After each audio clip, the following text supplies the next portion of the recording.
Bonsoir à tous. L'actualité d'abord, cette rencontre avec la communauté de Sobosito de Demakpoé, deux quartiers vulnérables de Lomé. La ministre du Développement à la base était sur place ce mardi. Le compte rendu, Isidore Koubatine. Le gouvernement togolais, dans un vaste programme de développement communautaire, s'est investi à travers le ministère du Développement à la base à faire des quartiers de Lomé un maillon de croissance socio-économique.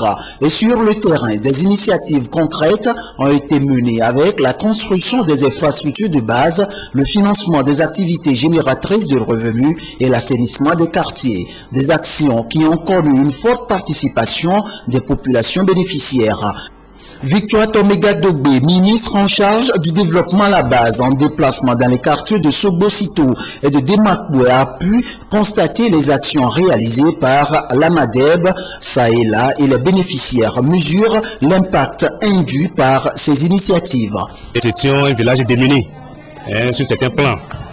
La vie sociale est morose et sur le plan éducatif, il nous manquait des structures scolaires. Mais avec le programme mis en place, supporté par le ministère du Développement à la base, nous sommes arrivés à réaliser beaucoup de choses. Par rapport à nos marchandises maintenant, il y a les choses qui se sont agrandies. On a plus maintenant, nous-mêmes nous achetons nos propres marchandises. Puisqu'avant on faisait que des crédits, on achète des choses à crédit et qu'on vend et qu'après on paye. Mais maintenant avec ANADEB, il y a eu changement. Cette politique du gouvernement togolais a été rendue possible grâce à l'Agence nationale de développement à la base, ANADEB, bras opérationnel du ministère qui s'est toujours illustré par son fonctionnement axé sur des mesures concrètes et inclusives des populations pour les faire sortir de la précarité.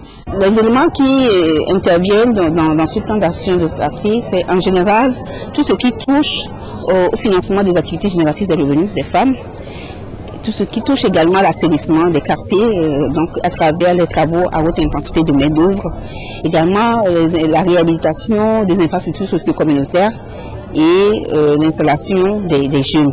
Ce qu'il faut noter dans ce programme, c'est un accompagnement.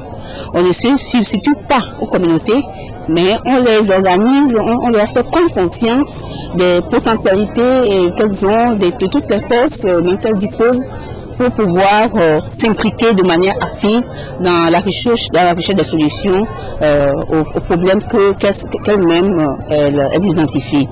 Et dans les trois quartiers que j'ai visités, ce que j'ai noté, c'est une belle adhésion au programme.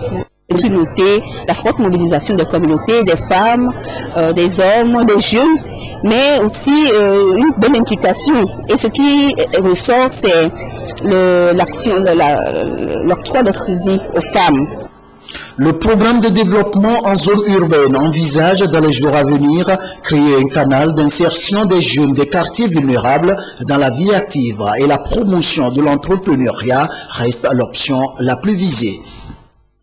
Sobosito, Demakpoé, les quartiers défavorisés, bien d'autres qui déversent malgré bien sûr des enfants dans la rue, des enfants en manque d'éducation livrés à leur corps défendant à la délinquance, au banditisme. Le Togo certes n'est pas le seul pays à fort taux de prévalence, néanmoins il existe le phénomène et c'est une préoccupation majeure. D'où d'ailleurs en vient cette rencontre consacrée aux enfants en situation de rue. Que faire? C'est la question justement à l'ordre du jour au P56, Charlotte Roussini.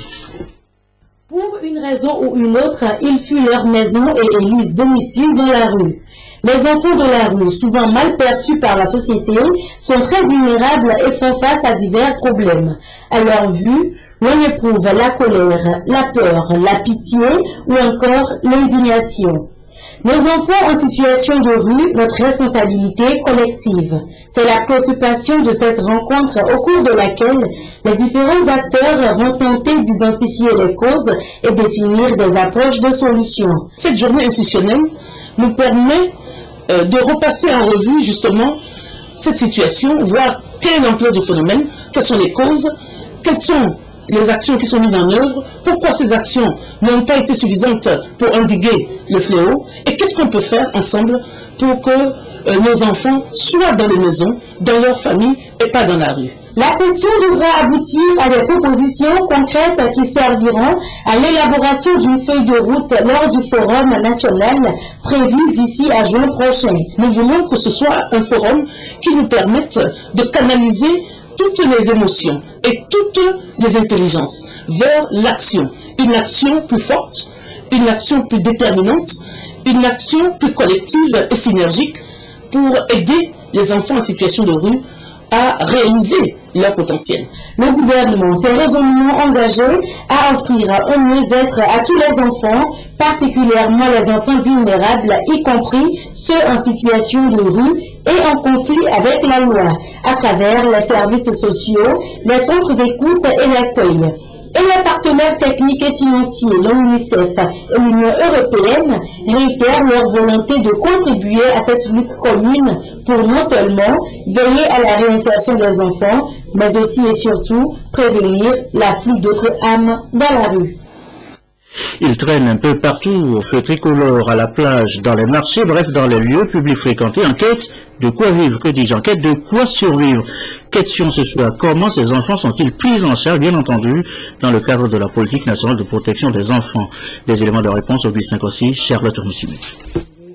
Avec ma marade, et mon père veut me frapper, et j'ai fui. Voler l'argent de quelqu'un pour en manger. Après, à revenir à la maison, mon papa m'a tapé.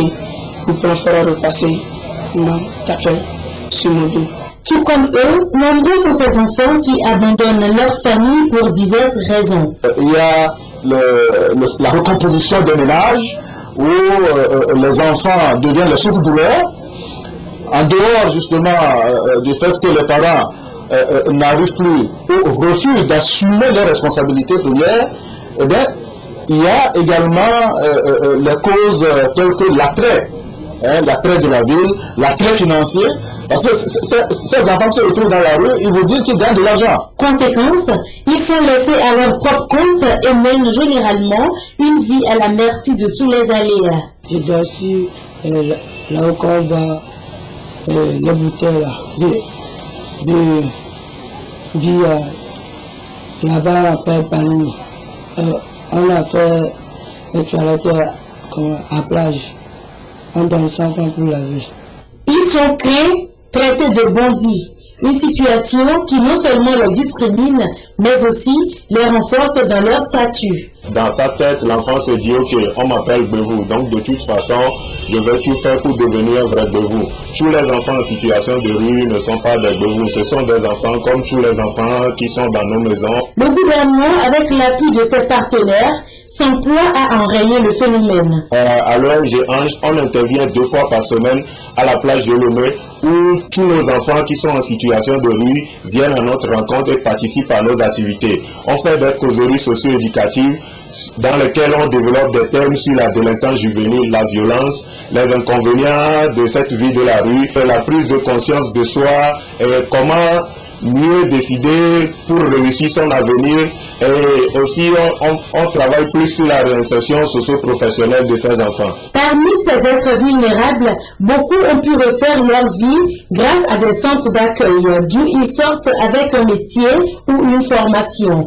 Et justement, il y a quelques années déjà, le gouvernement a rappelé à l'ordre les structures d'accueil sur le respect des conditions requises en matière de prise en charge de ces enfants.